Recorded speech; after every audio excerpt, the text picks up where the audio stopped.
Hello, everyone. Welcome to Writing Quest. My name is Brendan Pugh. Today we have David Hopkins with us. He is the writer of War of the Hounds and the Dryads Crown. He has a whole bunch of other things that he's written too, and we'll talk about that. So, welcome to the show. How are you doing today? Yeah, Brendan, it's good to be here. I'm doing well. This is a good day. So yeah. Yeah. So, why don't we get started? Why don't you tell us who you are, how you got started on this whole writing thing, and kind of take us on that timeline. Yeah, my name is David Hopkins, and my writing path it sort of goes every which way but a straight line. And so, anyone who tells you there's more than one way to get into writing, there's actually you can also do 5 or 6 different ways all at the same time, and then see where you end up. I started off actually working in comics. I was a comic book writer, and gosh, this was around 2001. I used to say 20 years ago, but now it's more than 20 years ago. Mm-hmm. And I was writing comic book scripts. I was working with artists. After a few years, I did get picked up by a small press publisher, Viper Comics. I did a lot of anthology work, some with Image, some with Oni, a few other places here and there. After about 8 years or so of working in comics, which I loved, I also decided that I kind of liked writing for myself and not having to collaborate with an illustrator. Who illustrators are awesome, but it's also they're two very different timelines. And so I started doing more journalism.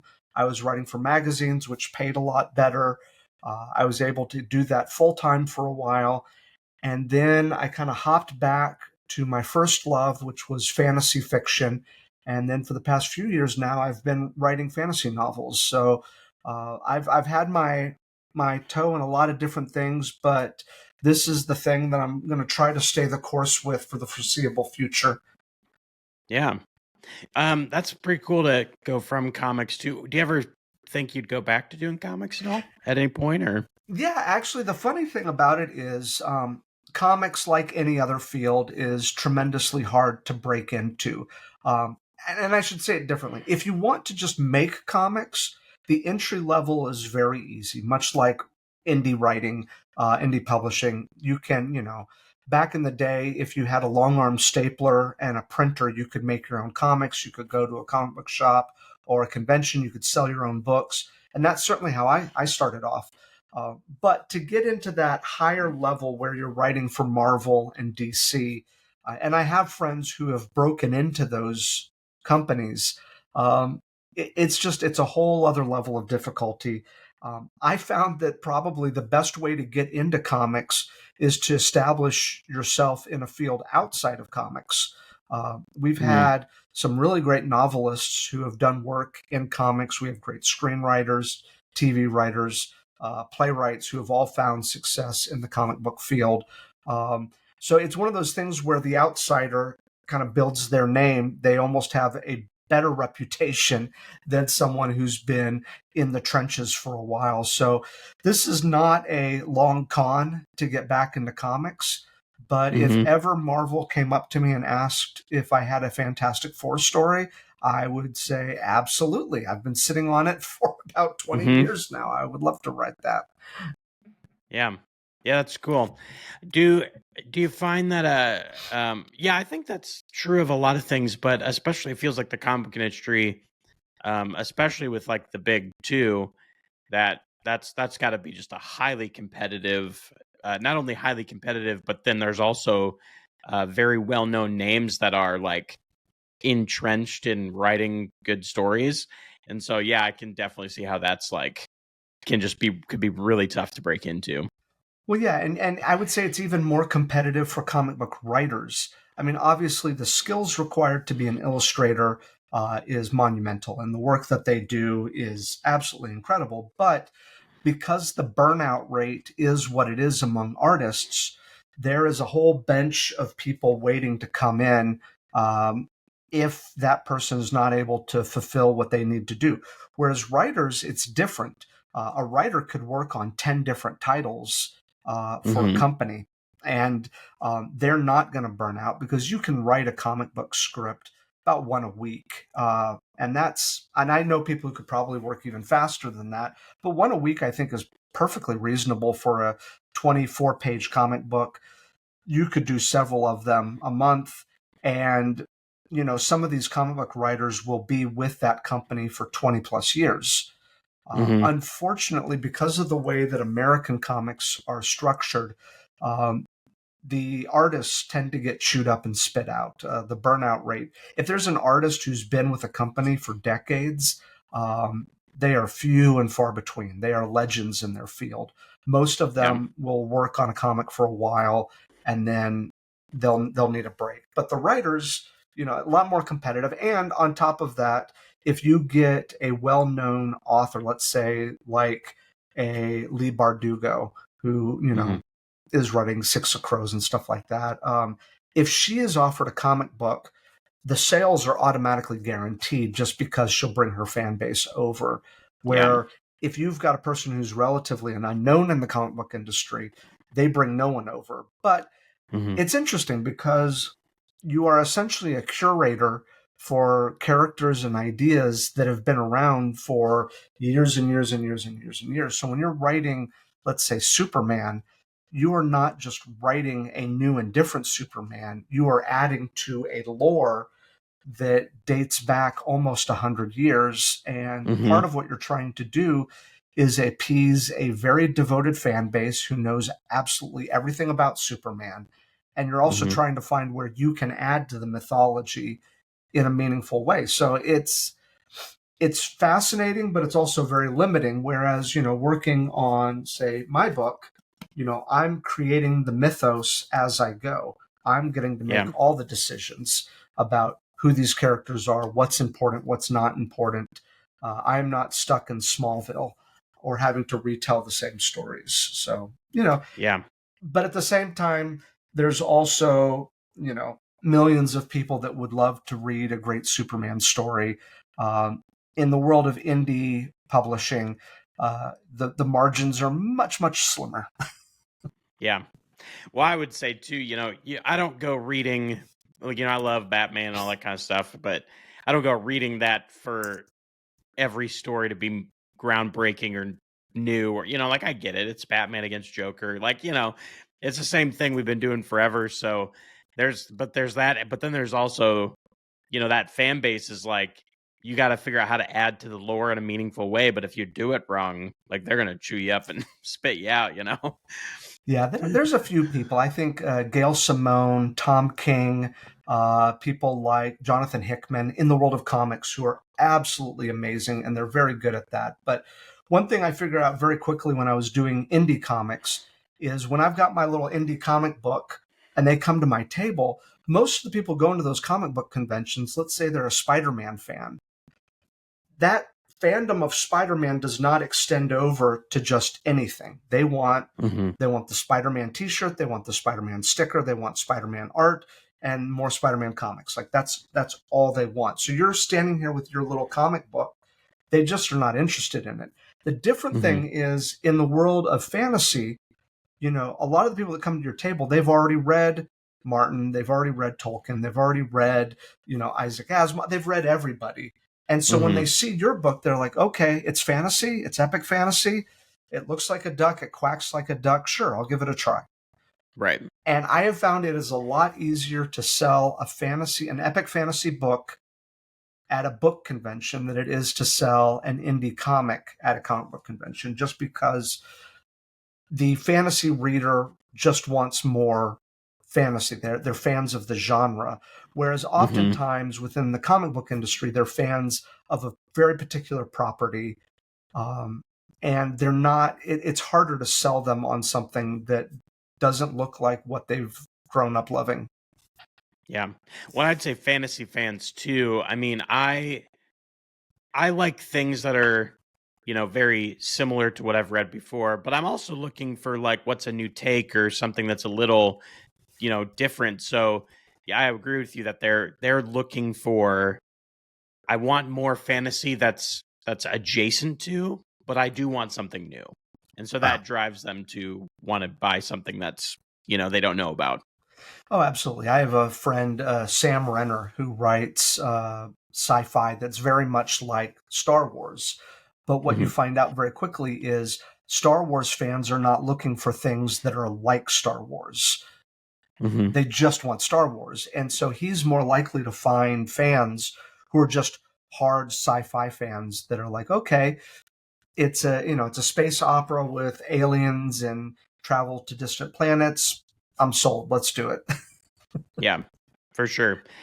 Do you think that your experience working in the comic book industry and like breaking in a bit and doing some of that, do you think that influenced you into wanting to self-publish your novels as Oh, opposed to attempting to query and stuff? that is a great question, and it is absolutely the case because in the world of comics, it's different. I think that the book industry is catching up, but in the world of comics, the indie comic book creator is celebrated. They are Hmm. considered cool. They are doing their own thing. They're out there. You talk with anyone who is an established comic book creator, and they have nothing but respect for the indies, for the people who, Hmm. because a lot of them worked their way up from there. And I've been to San Diego Comic Con, having drinks and hanging out with some of the biggest names in the industry, and some of the people that I'm friends with are now, they're writing and illustrating for some of those great big comic book companies. And it's a lot more just sort of a organization of mutual respect. Hmm. Whereas I feel like it's taken a while for the indie book publisher to really gain acceptance in the larger publishing world. I think that, and there's a lot of valid reasons. I mean, part of it, is skepticism about the quality of the work, Hmm. wondering about, are you serious? Are you doing this, in a way that preserves the integrity of this thing that I love? And, book publishing, I think, has a lot more gatekeepers. And so there is a little bit more hesitancy, but you're now beginning to find more and more traditionally published authors who are looking at what indie authors are doing and saying, there might be something to that. In fact, I was at a convention just 2 weeks ago talking with a traditionally published author who does want to transition over to indie. Hmm. And part of the reason why is she has an idea that she just doesn't think will do well in a traditionally publishing market, but she thinks it'll do well in indie. And the margins are so much better. So Hmm. she's looking at those margins. And I've even talked with some people about, how their sales going, kind of what's going on with your book. And I'm finding that my book, it's not selling gangbusters, but it is outselling some traditionally published authors, people who are like mid-tier authors that they got this small deal and they sent it out there and they sold some books. But when we talk numbers, I go, yeah, my numbers are equal to or maybe even a little bit better, and I'm getting better margins, and I own my property, and I can control the other, the audio book and the ebook and the pricing and all that stuff. So I think that for some traditionally published authors, they look at what indie authors are doing, and it is kind of appealing. I mean, you talk about the success of someone like Orion Cahill, who Hmm. he's not going to tell you the exact numbers of what he's doing right now, but he's making a pretty good living off of Hmm. his indie books. Yeah. Well, and I think I talked to I don't know if you know Caden Love is. I Oh talked to yeah, him yeah, a great guy. few months ago. But one of the things he said that just kind of stuck with me is it used to definitely be like you indie published if you couldn't traditionally publish. Like it was kind of more of a taboo, like, oh, you indie published because you just weren't good enough. And that's definitely not really the case anymore, I don't feel like. There's definitely like a big decentralization of the creative fields. I mean, even like Sanderson's a great example of doing those Kickstarters, and obviously he has a big name to start, and that helps. But the fact that he did that and then self-published those, like he basically self-published those books through his own company, the fact that he even did that is gives more validity, I think, to the entirety of self-publishing. Oh, and just imagine the leverage he has the next time he has to Hmm. negotiate a deal with his publisher to say, I can make millions of dollars doing this by myself. what can you offer me? you know, Yeah. the leverage is going to be hilarious because, Hmm. and that's the other thing is I do think, we touched on it a little bit, the quality of indie publishing I think is really key. Yes, Hmm. because you've got thousands, if not tens of hundreds of thousands of people publishing every year, um, there is going to be a vast majority of that that is just not good. And Hmm. yeah, you will have some traditionally published books that are equally not good, but I think your hit rate is probably still better with traditionally published books. But now that you're having indie authors that have professional editors, Hmm. I had a developmental editor, I had a proofreader, I had a line editor. These are people that I paid to go through the book. I've had beta readers. Like I've gone through the same process that a traditionally published author has gone through. And I've been writing in a serious capacity for about 2 decades now. So yeah, I would say that, my goal was to create a book that could hold its own against any book in the market. And that doesn't mean that everyone's going to like it. But what I'm saying is the quality of indie books in general is getting better. And as certain stars kind of rise out of the indie world, I think you're going to find a sort of sub industry that will be highly Hmm. respected and profitable for people.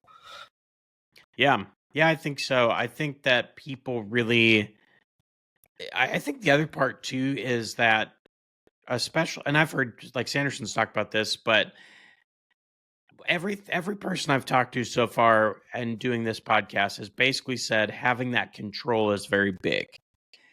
And I think a lot of that comes from, and we don't really have to go down this whole rabbit hole, but like there's a lot of adaptations that have been done that some are better than others, some are really not good. You hear horror stories of like they bought this property and then they just did it, they didn't use the author's input at all. And I think there's a lot of people now that indie's becoming more easier and more accepted. I think a lot of people are like, well, I don't want someone to mess with my work. Like, I don't want them to just. It's one thing to have someone giving you input so that it becomes better, but it's another thing for them to like sell it out from under you or So I think that gives people a lot of pause. Yeah, that's a good point because in comics, like I art directed essentially most, if not all, of the covers that I published with. So while I had a publisher, they were really looking to us to see, okay, show us kind of what you're thinking for the cover, for the marketing, for how you want to do this. And so I'm collaborating with the artist on some ideas that we have, and it comes out and we're happy with it. And I joked that I left comics because I wanted to have a little bit more individual control. But now I'm still working with artists. I have a wonderful cover artist, Raina Violet, who designed both of the covers. And, part of my job is to give a little bit of art direction, but it's also to get out of the way and say, you Hmm. are an expert at what you do. You know what looks good. I'm going to give some feedback, but I'm also going to get the hell out of the way so that you can produce something that is consistent with the quality that you're known for. And so it's always a collaboration, whether you're working with Random House to create that cover or you're working with me. You're still working with talented designers. And I think it helps. Some writers, I think, have a better eye for design than others. I Hmm. think mine's okay. It helps that my wife is a graphic designer, so I can always show her and say, "Hey, what do you think?" She goes, Yeah. "Yeah," you know. And there are some artists or writers who have a really good eye for design, and I think that those people are really ahead of the game. Brandon Sanderson, I love the art because when you're working with the artist that he works with, oh gosh, I can't remember his name. Um, Oh yeah, I just saw the uh, with the new yeah, release, and I don't remember what it is, but yeah. but yeah, I think that the artist is so good that I think it's hard to go wrong. But at the Hmm. same time, I don't know necessarily if Brandon Sanderson gives great direction on what to put on the cover because sometimes I look at the subject and I'm like, was that really the best moment from the book? Like, did it? And it's kind of hit or miss. Like, I think some of the covers are Yeah. better than others, but also on the most recent cover for Wind and Truth, I thought the title treatment was way too large. Mm, It kind of blocked yeah. out a lot of what was really cool about that cover. And I'm like, well, where's that? It's probably coming from the publisher, but I'm wondering, like, Yeah, where that's I coming agree. from. I saw that same. I thought the same thing. Is like I really loved it, but then it was like it's like I couldn't see behind the title to look at what was back. You know, it was like a cool moment, but you couldn't totally see it for sure. Yeah. So Yeah. it's all about having a good eye, and I think some people really do, and some people don't. I think that, oh gosh, we talked about Caden Love. I think he works with his wife on those covers. I think they Hmm. have a good eye for cover design. You look at it and you Yeah. go, oh yeah, this book's going to be okay. They're going to do all Yeah. right. Definitely. So we kind of talked there about getting input and working with people. How do you when you're working with like a developmental editor Oh, Michael Whelan, that and was the cover or artist. oh, perfect. I forgot. Michael What Whelan, yeah. Michael Whelan? Yes, that sounds right. What? How must formulate my question? How do you balance like taking their direction and understanding what they're saying to make it better while also sticking to your vision? Like if they say something that's like, no, that doesn't really work with what I want, or they say something you're like, yep, that needs to be changed. Like, how do you balance that creative input? Um, it can be tricky. I think it helps if you kind of um, I'm going to say it helps if you can mock up a cover before you hand it off to them. Sometimes that's too much direction, but they'll let you know. I think, like an example of this one, this is actually not computer generated. This is a photograph of a paper sculpture that was done by a guy named Calvin Nichols, who's a Hmm. Canadian paper sculptor. And he just takes a block of paper and an X-Acto knife and he just works at it. And so we used this image, we licensed it from him, and we used it with his permission. Um, but for me, this one was really easy because I wanted a floral crown.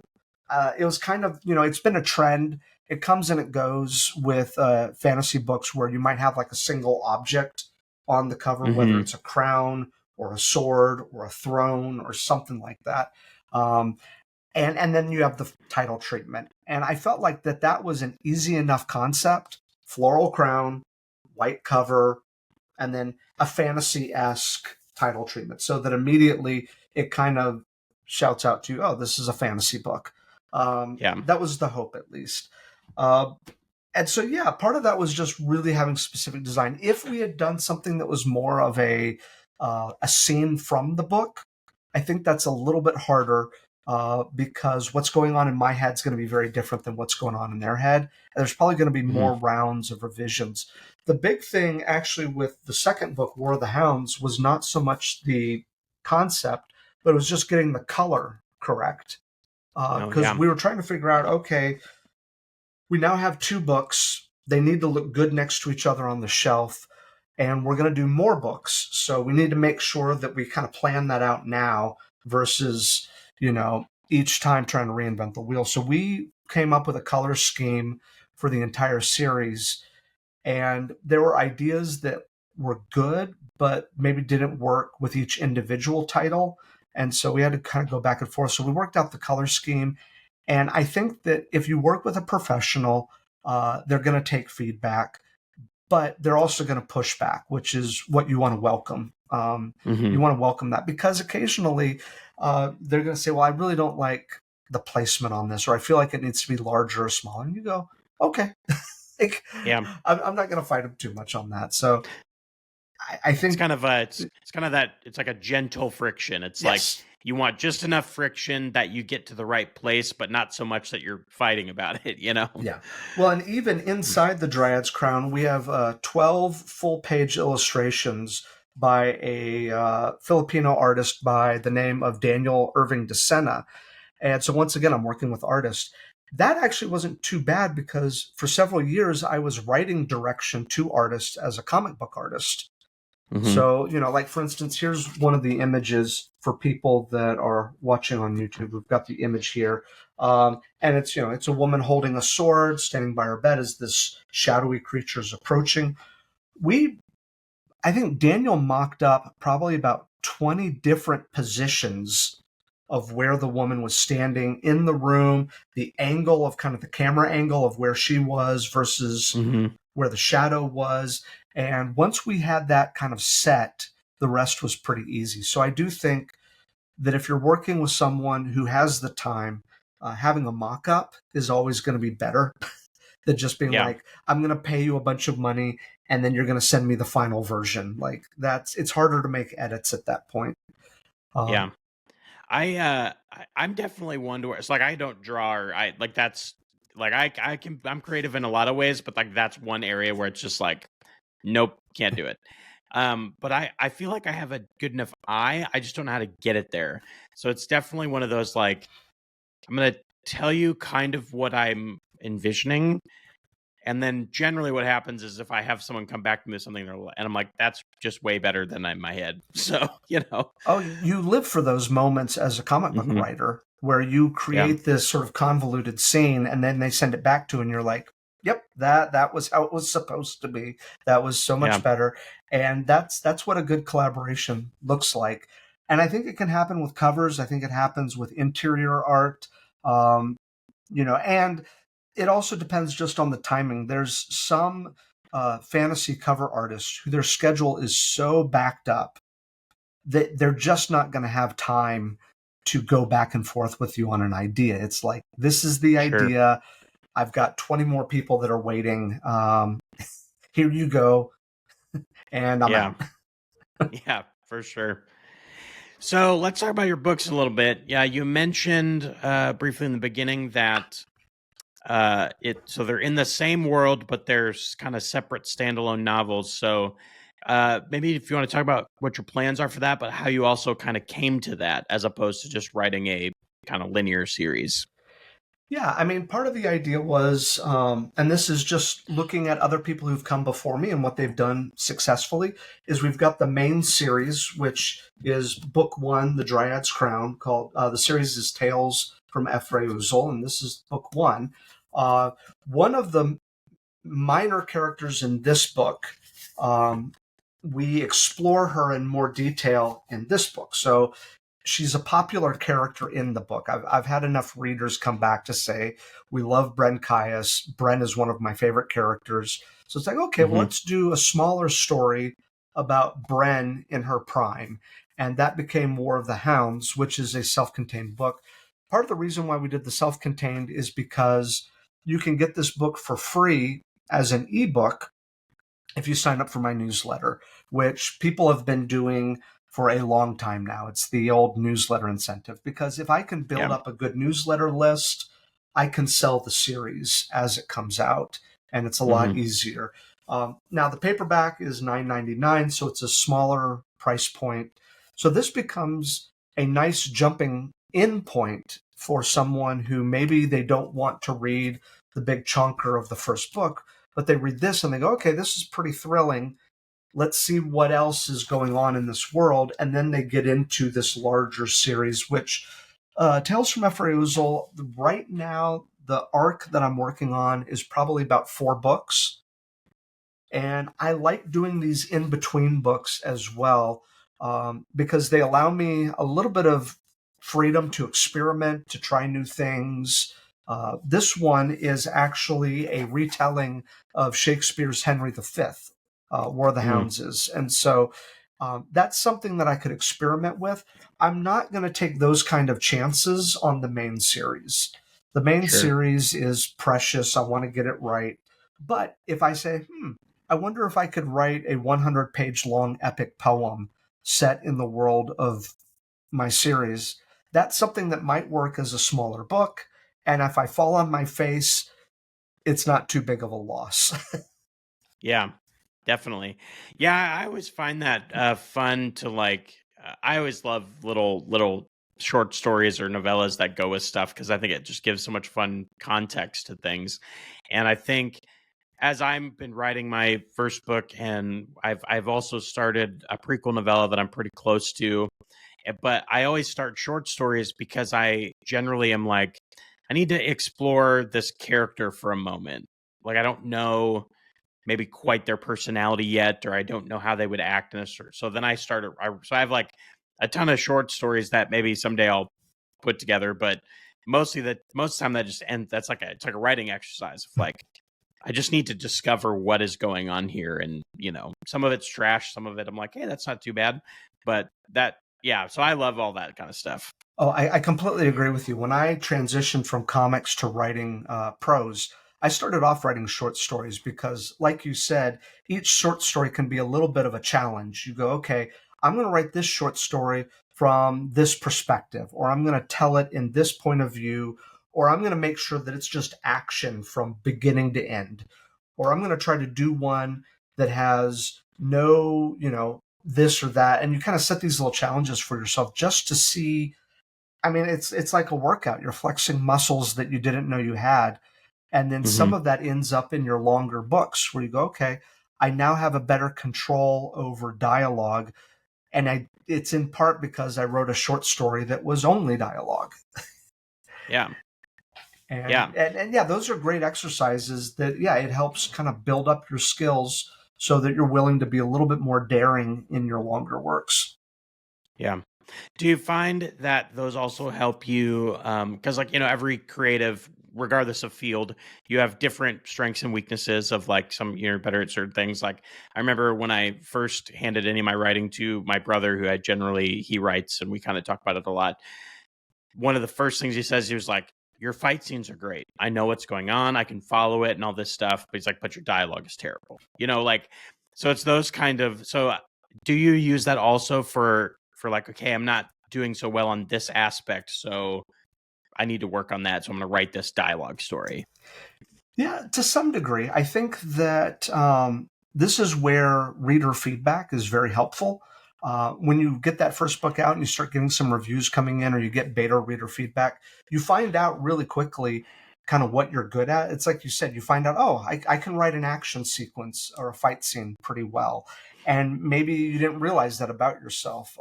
For me, I didn't think that I had a lot of people saying that they really liked the emotional depth of the story. They felt like there was a lot of emotional ups and downs. And I had never really thought about myself being a writer like that. And so now when I advertise the book and when I talk about my writing, I lean into that because I know it's a strength that people see. It's something they enjoy. But yeah, I've never had anyone comment on how great my dialogue is. So Mm-hmm. it's more that, I mean, I can't avoid dialogue in my stories, so I can't get away from it. But I also know that I need to um, not be too flamboyant with my dialogue because I know that that's an area where I'm probably not going to pull it off as well as I'd hoped. So I'm going to Right. stay kind of in my lane with the dialogue. I'm going to be a little bit more meat and potatoes, basic kind of Mm-hmm. things, just so that I make sure I get what I need to get across. Whereas with other things that I know I'm a little bit stronger on, I might take more risks. Yeah. Yeah, who knows? I feel like dialogue's always hardest for me because I'm like, it's like I start writing a scene and then I'm like, I don't know how people talk to each other. Like, I don't, it's like all of a sudden you have to think about how a conversation is constructed. And then you're just like, I don't even know how to do this, Yeah. Yeah. Well, and I think even someone like Joss Whedon, who I think developed kind of the Marvel style of dialogue, where it's just Mm-hmm. so quippy. So much of that depends on the delivery. Mm-hmm. If I had a Sarah Michelle Gellar delivering my lines, or if I had someone like Chris Evans or Robert Downey Jr. delivering the lines, people would be like, oh man, the dialogue's so great. It's like, well, Mm-hmm. it's also because you have really great actors who are able to really highlight some of the stuff that you're trying to do there. So for me, it's also about like, am I creating a character where you hear them speaking Mm-hmm. so that when you're performing it in your head, you might be elevating the dialogue more than it actually is. Like you're like, wow, this dialogue's so great. Like maybe the Yeah. dialogue's not great. Maybe you just hear that character really well. and they're performing it for you. So I think in novel form it's tricky to do dialogue well because the performance is something that is missed. Yeah, for sure. Well, that's so interesting too about, so when Lord of the Rings first came out, in the movies, I was 12, I think the first one came out. So I had not read the book until then. So I watched the first movie and then I immediately went and got the next two and read those. But that has 100% informed how I hear that book in my head. So if I read the book now and when I read it the first time, it's the movies. That's what's playing in my head. And so, yeah, that's a great, it's almost like a challenge as an author of like, if you get the characterization right, they're going to hear your dialogue the way you want them to. But if you don't, then they might hear it in a way that's not what you intended. Yeah, I think one of the most exciting things about Lord of the Rings was when you go back to the books and you realize that all the best moments are in the books. You go, oh, that one scene that I felt like, oh, this had to be Hollywood. Like this felt like a Hollywood moment. And then you go back to the book and you're like, oh no, that moment is absolutely in the book, word for word. And you're like, what? This is like a prime example of where trusting the author can lead you.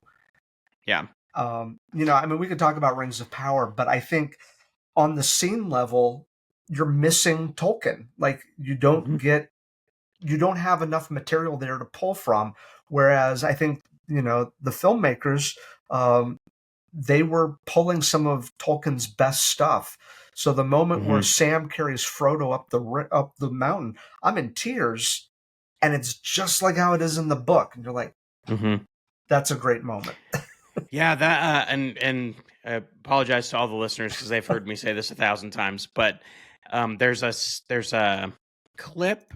It must be from I haven't watched them forever. It must be from the extended, like all the commentary stuff and behind the scenes that they put out with the extended versions, where Peter Jackson says, we didn't want to create our Lord of the Rings. We wanted to create Tolkien's Lord of the Rings. And so anything that was us, we tried to get rid of. And that to me is, I think, why it's still so successful now and why it felt so true in the moment. Whereas like Rings of Power, it's like whether they do it on purpose or not, it doesn't feel like Tolkien. It doesn't feel like maybe there's not enough material there. Maybe they're not. I think one of the things with Rings of Power people forget too, and we don't have to go totally down this rabbit hole, is but that they only own rights to very small portions of this material. So part of it is that they can't use certain things. Yeah. But I agree with you. It's because Tolkien's not there. I don't feel it, Yeah, and that's a tough one because people who say that they don't like the casting, I think the cast is fine. I think the actors are good. You got great actors. I think the ideas that they're throwing around, I think are they make sense for doing a TV series, but at the scene level, something is not clicking. And yeah, maybe it's just they don't have Tolkien's voice, and it's just not clicking. I was a defender of season 1, but season 2 has come along, and I am struggling to finish it. I was just like, I just don't care. Yeah. And that's a hard place to be as a viewer because we have so many great options for what we can watch and what we can enjoy. And it's like, Arcane's coming out in a few months.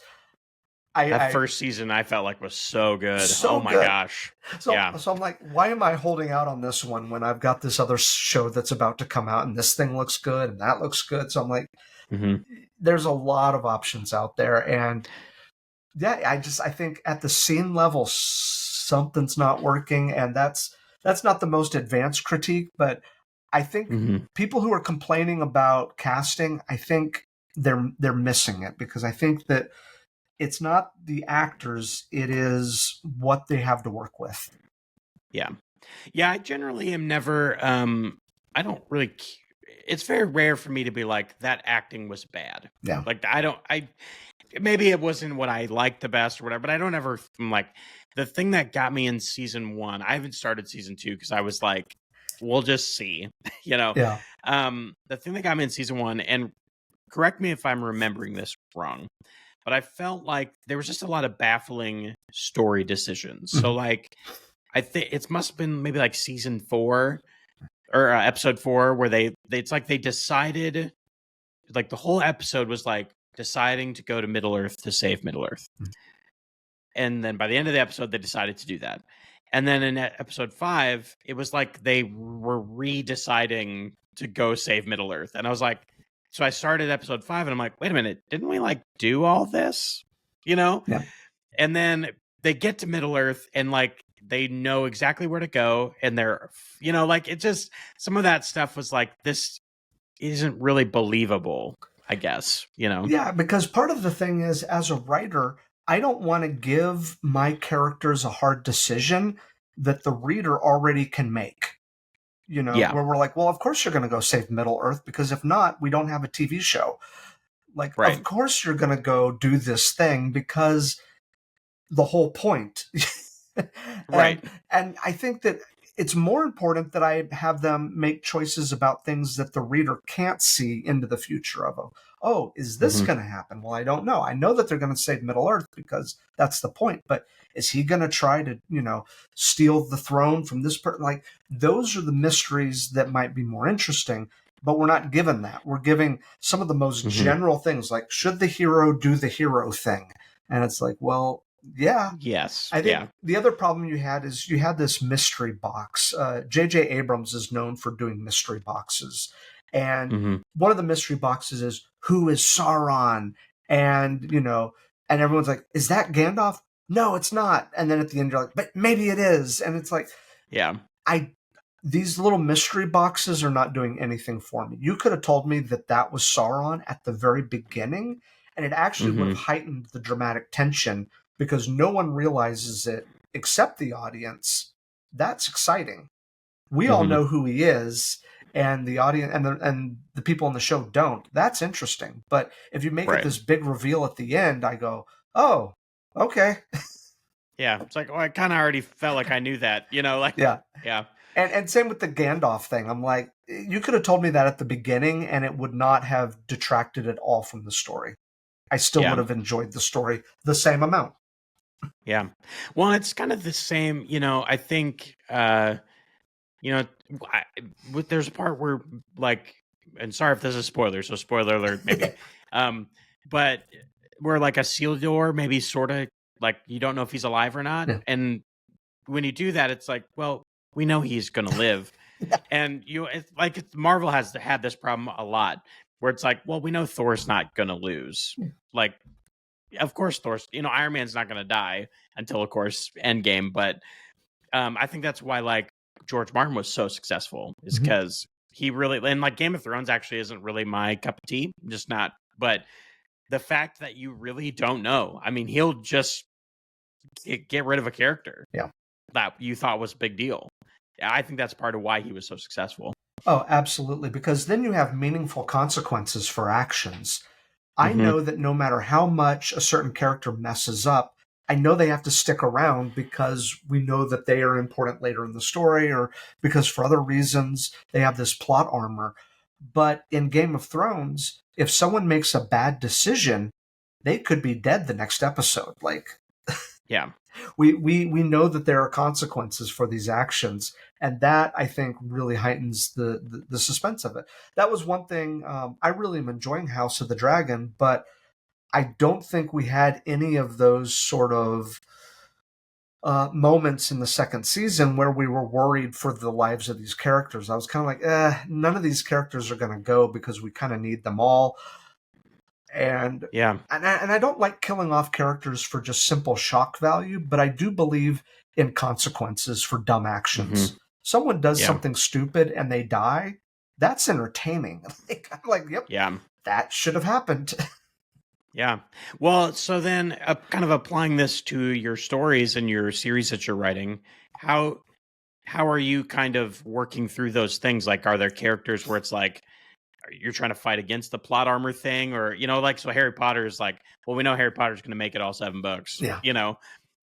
So how are you kind of working with that within your own stories?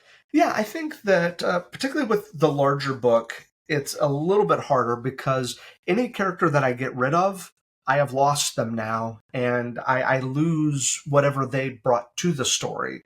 And so Mm-hmm. that is something you have to kind of figure out. But the other thing is I realize with some of these characters, there are things that are worse than death. There is, will she, win back the love and trust of her children? Will she be able to work on this relationship that has been broken? Will she be able to fulfill the thing that she promised she would do? And none of these are life and death situations, but the audience is still rooting for her because we want these things to come through, and she's successful with some things, not with others. So I think that I don't know. I would say that in my book, the first book, The Dryads Crown, I would say there's probably only maybe one shocking death in the whole book. And that might be spoiler enough.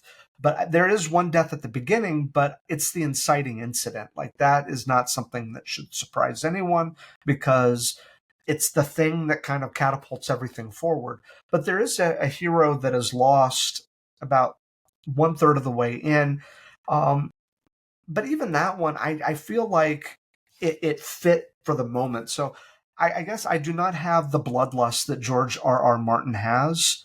Um, but Yeah. maybe in the second book, I'll find the courage to do what he does with his characters. But part of it is I just realized that if I lose a character, I can't bring them back, and that's if I need them, then I need them. But the other thing is I've got to make sure that they're making decisions that don't make their survival questionable. Mm-hmm. Yeah, that's I really like. I'm kind of like the same where I don't feel the need to, like, all the characters don't have to die all the time. Yeah. Like, I think but I find it way more interesting if you can weave them a long tail so that you can get invested in the character, but you don't really know where their story's going to go. So, like, like I said about Harry Potter, it's like, well, he's going to be the hero. Yeah. And and that's fine. But it's like, I have a couple of characters that I'm working. My series as I've currently planned it, is turning out to be a little longer. And so some characters are going to survive the whole story, but sometimes they're good and sometimes they might be bad. And then they have a twist. And then, like, I like that longer character journey. So there's those times where you root for them and you're like, yeah, awesome. And then there's other times where you're like, uh-oh, what did you do? So, and can they come back from those things, good or bad? Yeah, and actually I think that this is another place to bring up Tolkien. I mean, Mm-hmm. the body count of your main characters in Lord of the Rings is very low. But here's the thing, is when the hobbits return to the Shire, they've changed. They are not the Mm-hmm. same people that left the Shire, and that part of them is dead. Like, in that way, the body count is actually very high because Mm-hmm. these characters are so changed by the war that now when they return, it's just like, we saved the Shire, but not for ourselves. Like, it's different. It's not the same. And that to me is in some ways more tragic than, a Red Wedding, even though the Red Wedding was pretty shocking. But like Mm-hmm. the tragedy of these heroes, it's like, oh yeah, they've so fundamentally changed who they are that coming home just doesn't feel the same. And Mm-hmm. they're, George or J.R.R. Tolkien as a war vet. I mean, I think Mm-hmm. he was writing about something that a lot of veterans were like, yeah, that Yeah. that is the feeling. And he wrote that, I think, as a person who had gone through World War One, and you can feel his own personal experience coming out of that. It's not a death, but it is a tragedy, and I think Yeah. that can move the audience just as well. Well, and I think so I'm from a military family, and I've had my dad and brother have served, and I've had family that have served in all sorts of things. And I think what he captured with that character change and coming home from the war and it doesn't feel quite right. I think that's something that's more accessible to people, Mhm. even if they haven't been into war themselves. Whereas like the shock and awe, everyone gets killed and murdered, like that, I don't I don't resonate with that because it's not like I'm walked out my front door and like I experienced that, Yeah. So, but I do experience, even though I didn't go to war, I've experienced other people going to war and coming back. And so again, it's like you're hitting something that people can really understand and empathize with. Yeah, it's working at an emotional level that just works. But then again, I mean, Tolkien also did not, his battle scenes in Lord of the Rings are pretty subdued.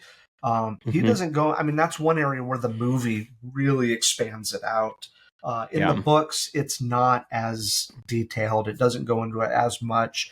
But I think part of that was because it just didn't interest Tolkien as an author. He was like, yeah, it's a battle, they fight it, and it's over. Um, Hmm. and maybe part of that is because one thing that I wanted to write about in my own book is the idea, and I write about it some in War of the Hounds, is this idea that the battle can be such a blur that afterward you don't remember what happened in it. And you're Yeah. just sitting there going, I'm not quite sure what all happened, but I know that I survived it.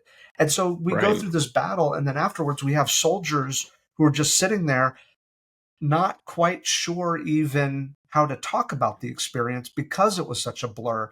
And I think Tolkien might be pulling from that idea of the blur and the haze of those Yeah. situations where anyone who can write about it in detail was probably not in it because Yeah. they were seeing it in a different point of view. And a good writer writing those battle sequences is going to have the on the front lines feeling, but also the overhead strategy where you can see everything. That was the great thing about the movies is you could see a Hmm. strategy playing out, but you also went into the actual individual battles in a way that was really satisfying. Um, Yeah. and that was a lot of fun. But I do think that yeah, in the book he doesn't go into it as much.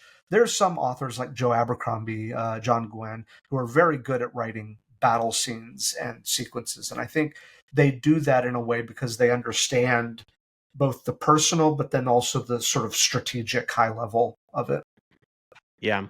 Well, yeah, and I would say even like in Tolkien's experience, the world wars were very much bigger than what we experience now. Every like our current military things are a lot more precise, smaller groups of people, that kind of thing. Where those world wars, like that fog of war thing, is like, I mean, there's like thousands of people here, and you don't know what's going. So yeah, I would agree with you that I bet you he either didn't want to get too in depth because maybe it was he just didn't want to maybe experience that again, but also yeah, maybe he experienced it, but also it was such a blur that it's so that's an interesting thought Yeah. for sure. So we're kind of coming up close to an hour here. I like to always kind of end with a if you kind of had two or three pieces of writing advice for either people that are new trying to break in or they're deciding to go on the self-published journey, uh how would you guide them? What would you tell them? Oh, great question. Well, one is a little bit self-serving. I teach classes through writingworkshops.com, and I teach a class on Shakespeare, and it's kind of the thing that, at least with teaching, I'm known for. I think that it's a great idea to have um, a few literary heroes and study them, like with a notepad and a pencil. And I don't think you need to have that many heroes. Like, I don't think you need 100 authors. Like, pick two or three that you're like, these are the ones that I'm going to just dig into them at the most basic level. So in my class, I teach how to study Shakespeare so that you can pull that from your work and put it into your work. Like, you can literally steal from him and use it in ways that feels true to yourself. So let's say you really like Ursula K. Le Guin. Like, what is it that she does that makes her work so good? Like, go on YouTube, listen to her interviews, buy her book on writing and just really dig deep. So I think whether it's Stephen King or whoever it is, find an author and just hold on to them and see what you can learn from them. I think that's advice one, is just have an author that you really want to pull from, and learn by studying the greats, because there's a lot that they can teach. I think another bit of advice, and this is one that I'm having to take right now, is particularly with a long book, you can never spend too long on the outline. I know sometimes we're anxious to really just hop into the book and start writing, but my next book is going to be probably about 600, 700 pages, and the outline is 30 pages right now.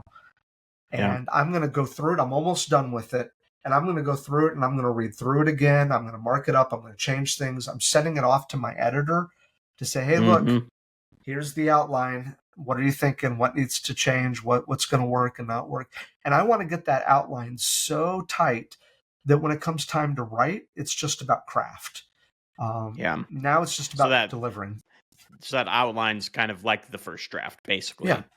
Yeah. And I know people talk about plotting and pantsing and all this stuff, but I think if you're just starting off, it's safer to be a plotter. Maybe you will find in the process that as you're outlining, you actually just wrote chapter one. But I think that if you're just starting off, don't feel embarrassed if you spend too long on the outline. I think you can, because you can only release your first book once. So you might as well make sure you get it just right. So I think, having good role models for your writing, I think also outlining really hard, I think works well. And then, I think that the other thing you have to remind yourself is it's not a race. There are people who are releasing several books a year. I'm looking at you, Andy Peliquin. I'm looking at some other people who are just cranking out those books. And that's great for them. But you've got to work at your own pace. I think that there's a lot of indie authors who are burning out because they're trying to keep a pace that is not natural to their life circumstances. They have a job, they have other things that keep them busy, and they can't produce 2,000 words a day. So I think you have to forgive yourself. Yeah, one of the things I like to tell people, and what I've said before, is like, so you have someone like Tolkien who basically spent his entire life to turn out 4 novels. Now, obviously, we have Christopher Tolkien collected things and all that later, but essentially he spent his whole life to do 4 novels. And then you have, and he had, I think, some other fiction things, but then you have like a Brandon Sanderson who's like just writing huge, so many works. Both of them are changing the publishing world and the book world. So both are valid, essentially. And the interesting thing is we know pretty well that in 50, 100 years from now, people are still going to be reading The Hobbit and Lord of the Rings. I think that that's pretty obvious. I have no doubt that people will be reading Brandon Sanderson's work far in the future, but I don't know which books are going to be the ones that are going to be the ones that people really remember. Will it be the Stormlight Archive? Will it be Mistborn? Will it be Tress of the Emerald Sea? Will it be something like, we don't know which one's going to have that staying power that everyone's going to be like, oh yeah, this is the book. And so, he could write 50, 100 books, but maybe in 100 years, people are only going to hold on to the first 5 books of the Stormlight Archive, and that's it. Yeah, that's a great thing. I never really thought about that. That makes a lot of sense of like what of his is. I mean, he could accomplish that. Like the whole Cosmere is remembered. But I think I do agree with you. I think it maybe is a little more likely that people are like, nope, Mistborn is the seminal work. Or maybe it is Stormlight, who knows? Or even some of those books that nowadays we don't hold in very high esteem, like a Warbringer or a Elantris or whatever. Maybe those are the books that like 100 years from now, they're like, I don't know what people were thinking. This book is awesome. That's true. And so I think it's interesting, but at the same time, when I'm writing, I do the math. I'm like, okay, I am this old right now. the average lifespan of a male living in this century is about here. So I go, okay, I've got this many years left of me. Yeah. How many books can I reasonably write in that time if my mental faculties stay with me? And then I'm like, okay, I've got about this many books in me. And Yeah. then you realize that's your legacy. That's what you're hoping to create. But at the same time, I would rather write one amazing book than just produce 10 pieces of trash. Right. Right. That's kind of to go back to your outlining thing. I definitely lean more on the outlining side for sure. And part of that is, so this, maybe we're going to go another hour because this is like going to open up a whole can of There worms. we go. But um, so so AI is obviously everywhere. Yeah. I am not, I guess there's no judgment, but like, I'm not really a fan of people who are going to write books with AI because I think that why are you doing it? Like, why not just write the book if you actually want to write? But anyways, one of the ways I do believe in using tools to help you do things. And so something I've been kind of doing recently is I have a commute to my normal job. So I have about a half hour up and a half hour back every day. And so I found an app that I can do, like I can speak and do voice memos, and then it just transcribes it for me and like organizes it. And so I've been doing a lot of that where I'm just in the car, I'm by myself. It's like I've got time, so I can basically I just have started talking through my outlines of like the ideas as I have them. So then I get an email with what I outlined, voice memo. So do you have any tools like that? How do you actually go about outlining and doing that kind of stuff? Yeah, I mean, it's funny you talk about transcription because you look at someone like Pulitzer Prize winning author Frank McCourt. His book, Angela's Ashes, if I understand correctly, he did a lot of transcription where he was just reading it aloud, saying it aloud, and that was sort of how he created his book. And then, of course, he had to put it into print format and make it make sense that way. But there are many authors who do that, and it works. For me, I'm kind of with you. I understand that some people use AI as a way to speed up the writing process, where it's like, well, I can write 6 books a year if I let ChatGPT do the first draft, and then I come back through and rework it a little bit. I'm like, no, I'm not interested in seeing how fast I can create a book.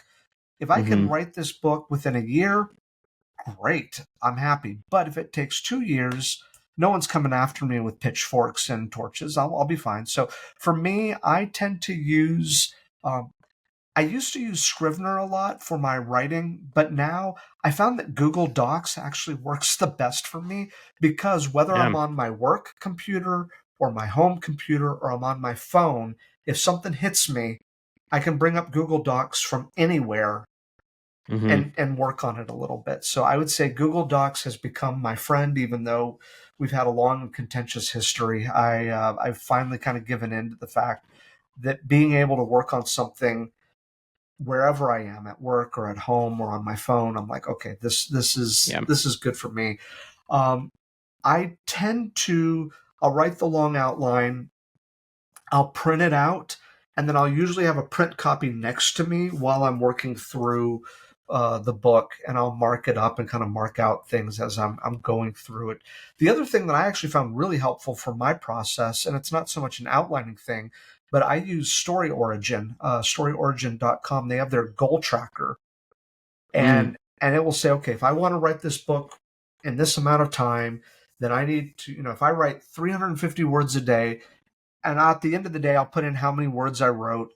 And it's not to speed me up, but it is just to kind of make me aware of the progress that I'm making and where it's all going so that I can say, okay, it does not look like I will finish it in a year, but it looks like if I write a little bit more, I can maybe, And so I think that that's actually pretty helpful. I use that quite a bit.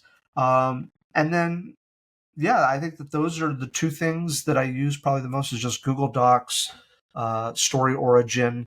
And then usually when I'm ready to print the book, I'll use Vellum. And Vellum is what I'll use for formatting the book. I think there's some options for people that use PCs but for a Mac, vellum is pretty good, and it gives you a professional quality look. Yeah. Yeah, I like that. I think, it's whatever tools work for people. I think that I may have this wrong. I think it's Kevin J. Anderson who also narrates books. So Yeah. he just goes on a walk and he holds a recorder and he just narrates it as it goes, and then he must give it to an assistant or someone that types it, or maybe he types it up, my just starting to do things that way was more out of just the necessity to I was driving and I'm having all these ideas, and then I would get to where I was going and I'd forget it all. Yeah. So then I was like, well, I don't want to lose all this. So I was like, I just need to record myself. So just to find something that was going to transcribe it and send it to me, I think for me, the line is that whole not creating with it. Yeah. So if you're using it for basically, instead of hiring a research assistant, you're using it to organize and help you collect the ideas, that's fine. But the creating, it's like, nope, I want all the pros, I want all the ideas to come from me, all that. So yeah, and I use Scrivener. I like Scrivener a lot. I've also messed around a lot with Notion, using that for different things, but there's so many tools out there that it's just you got to use what works. Oh, absolutely. Well, and C.S. Lewis, I believe, wrote his books by hand, and then I think he handed it off to his brother to have him type it out. So yeah, I don't know anyone who does that nowadays, but there's different ways to do it. James Patterson does that. Oh, okay. There you go. He writes on yellow legal pads and then he has someone type it up. Yeah. I actually saw with, what was it? Deadwood, the series writer for that, would literally talk aloud his thoughts and had an intern typing it as he was talking. And he would look on the screen and he'd be like, oh, no, take out that line. All right, say this instead. And I was like, I do not have the kind of money to where I can just hire someone to type as I'm talking. But yeah, it's not too far off from the transcription model, but it is interesting that he can sort of edit in real time as he's seeing it come up on the screen. And I'm like, that's wild. Part of me, I'm sure that they're treated well, but that sounds like the definition of a terrible intern job. Yeah. What did you do? I wrote down whatever the showrunner of Deadwood said. Yeah, that's crazy. Well, this has been a really fun conversation. Thank you so much. Loved having you on the show. So where can we find you? Where's all your socials and Amazon and all that kind of stuff? Yeah, you can go on thatdavidhopkins.com. So that, THAT, davidhopkins.com. And that's where you can find links to buy all my books. You can find links to my socials, all of that. I'm probably most active on Instagram, which is Instagram, / thatdavidhopkins. Or I'm also on Twitter. If you are a writer, Twitter seems to be where I tend to interact most with other writers. So just twitter.com/davidhopkins. And I've been on Twitter for a long time. I can't even call it X. I've known it for too long. So yeah, that's probably where I am most. And yeah, there you go. Cool. Well, we'll put all that in the description so people can check it out and go check out your books and all that stuff too. So thanks everyone for watching. This has been Writing Quest with David Hopkins. Make sure to check out his books, The Dryads Crown and War of the Hounds. So make sure to go pick those up wherever you can. And we will see you next time on Writing Quest.